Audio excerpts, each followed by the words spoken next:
Hey everyone, welcome back to the channel. Today we're diving into the 2026 governor elections. This is one of my first videos focusing on these elections, and I'm excited to discuss some key battleground states and predict what the races might look like if we fast forward to today.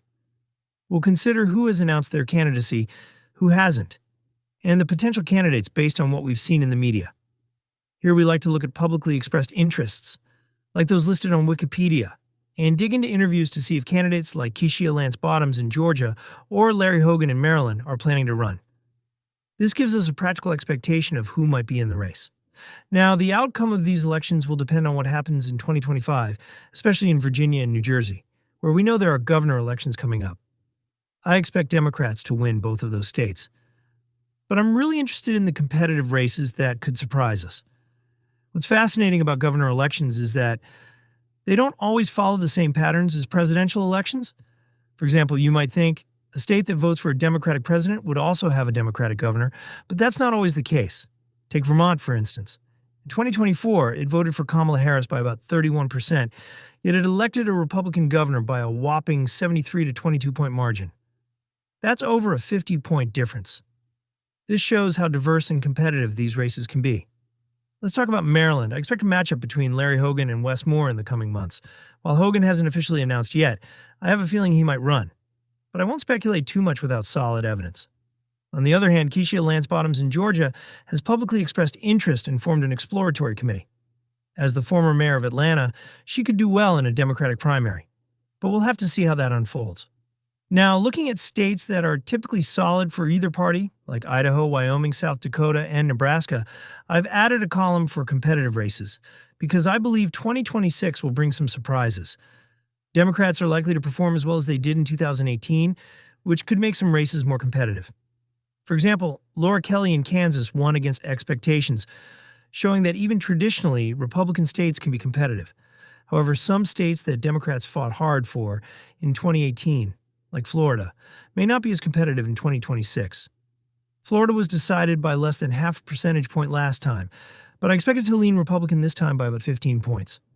Texas is another state where Democrats don't seem to have a clear path, and Greg Abbott is likely to have a strong hold on the governorship. In Iowa, Kim Reynolds is eligible to run again, and popular governors tend to do well. This was evident in 2023 when Andy Beshear won in Kentucky, even though Trump won the state by over 30 points just a year later.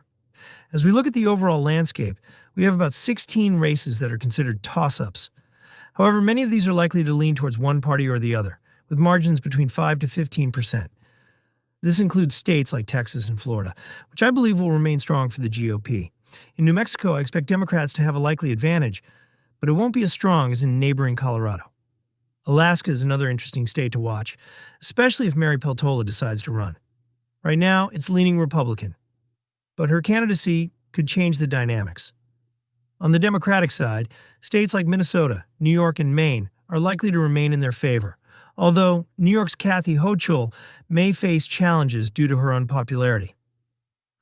Now, let's focus on the competitive races. Georgia is particularly interesting right now. Lucy McBath suspended her exploratory committee, which is tough for Democrats because she was polling well and could have driven high turnout in Atlanta. Keisha Lance Bottoms could still be a strong candidate, but it's easier to run from a congressional position than as a former mayor. We'll have to see if McBath decides to jump back in, or if other candidates like Carolyn Bordeaux step up. In Nevada and Arizona, I think we might see some surprises. The political environment is different from a presidential election, and I believe both states could lean Democratic. Joe Lombardo in Nevada is popular, but I'm not sure he'll have the same success as past Republican governors. In Arizona, Joe Lombardo is popular, but I'm not sure he'll have the same success as past Republican governors. In Arizona, Andy Biggs is the frontrunner for the Republicans, but he might not be the strongest candidate. If the Democrats run a solid candidate, they could have a good chance of winning. Katie Hobbs, the current governor, could benefit from the state's changing demographics and political landscape, especially since Arizona voted for Trump by a narrow margin in 2024. This means that while the Republicans may have a strong base, the shifting demographics could favor the Democrats, especially if they can mobilize young voters and minorities who are increasingly becoming a significant part of the electorate. Now, before we wrap up, let's quickly go over the competitive races. These are the races that could change dramatically over the next year, depending on who decides to run and the overall political climate.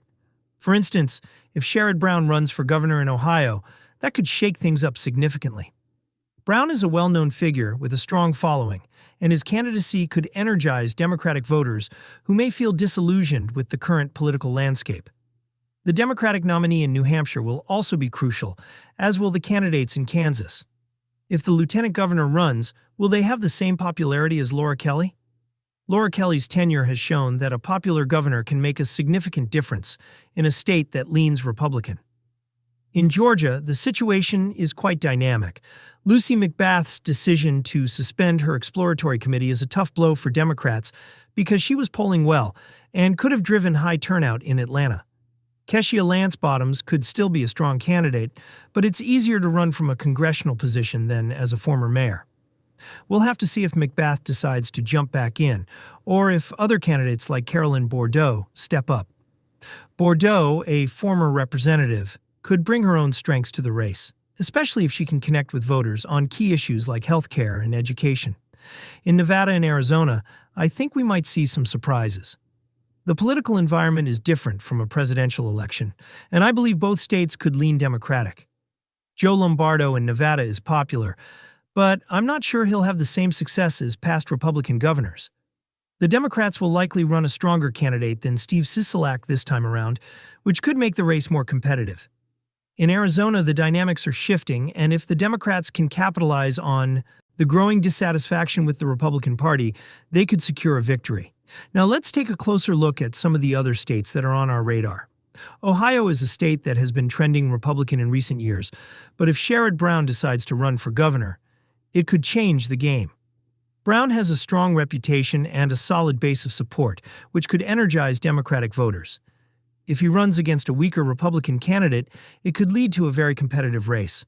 The same goes for New Hampshire, where the Democratic nominee will be crucial.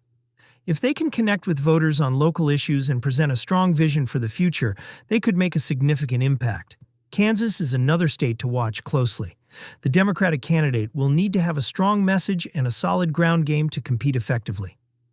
The lieutenant governor's popularity will play a significant role in this race, and if they can maintain the same level of support that Laura Kelly had, it could lead to a competitive race. However, the Republicans will likely put up a strong candidate as well, so it will be interesting to see how this race develops. In Georgia, the dynamics are particularly interesting.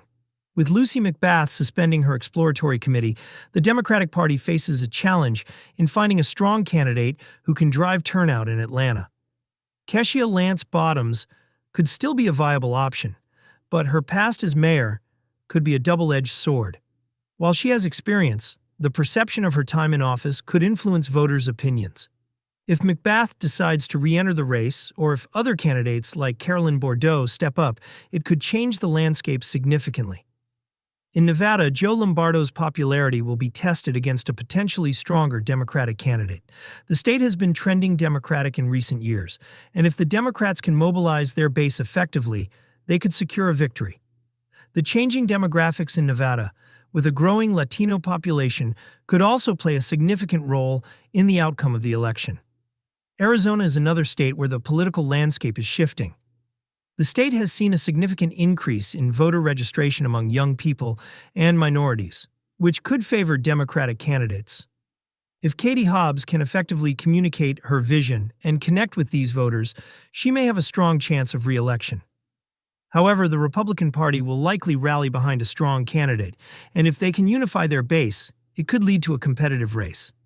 The dynamics in Arizona will be closely watched, especially as we approach the election. Now, let's take a moment to discuss some of the other races that could surprise us. In New York, Kathy Hochul's position as governor is not as secure as some might think. While she won the election in 2022, her approval ratings have been mixed, and there are whispers of potential challengers within her own party. Antonio Delgado, the lieutenant governor, could decide to run against her in a primary, which could create a contentious race. If Hochul faces a strong challenger, it could impact the Democratic Party's chances in the general election. The outcome of this primary could have significant ramifications for down-ballot races as well. In Maine, the Democratic Party has a strong bench of candidates, and the upcoming race could be competitive. The state has a history of electing independent candidates, which adds another layer of complexity to the race. If the Democrats can present a united front and capitalize on local issues, they could maintain their hold on the governorship. However, the presence of strong independent candidates could split the vote and create opportunities for Republicans. Moving on to Alaska, Mary Peltola's potential candidacy could shake things up significantly. If she decides to run, her popularity and unique position as a former congresswoman could give her an edge in the race. The dynamics in Alaska are often unpredictable, and her entry could change the landscape entirely. The Republican Party will need to rally behind a strong candidate to counter her appeal, and it will be interesting to see how this race develops. As we look at the overall composition of the races, we currently have 18 races leaning Democratic and 18 leaning Republican. However, this could change as we get closer to the elections. The political environment is fluid, and unexpected developments can shift the dynamics in any state. The key will be how well each party can mobilize their base and connect with voters on the issues that matter most to them. In conclusion, the 2026 gubernatorial elections are shaping up to be highly competitive and unpredictable. With a mix of incumbents, open seats, and potential surprises, the races will be influenced by local issues, candidate popularity, and the broader national political climate. It's essential to keep an eye on these developments as we move closer to the elections, as they will undoubtedly impact the outcomes in these key battleground states. Thank you all for tuning in to today's video. I hope you found this analysis helpful and engaging. Make sure to leave your thoughts and suggestions in the comments below. If you haven't subscribed yet, hit that button on the left. Don't forget to check out my Instagram and Twitter at the bottom left of the screen and join our Discord server for more discussions. There's also a video you can watch and a playlist for my 2026 governor election analysis.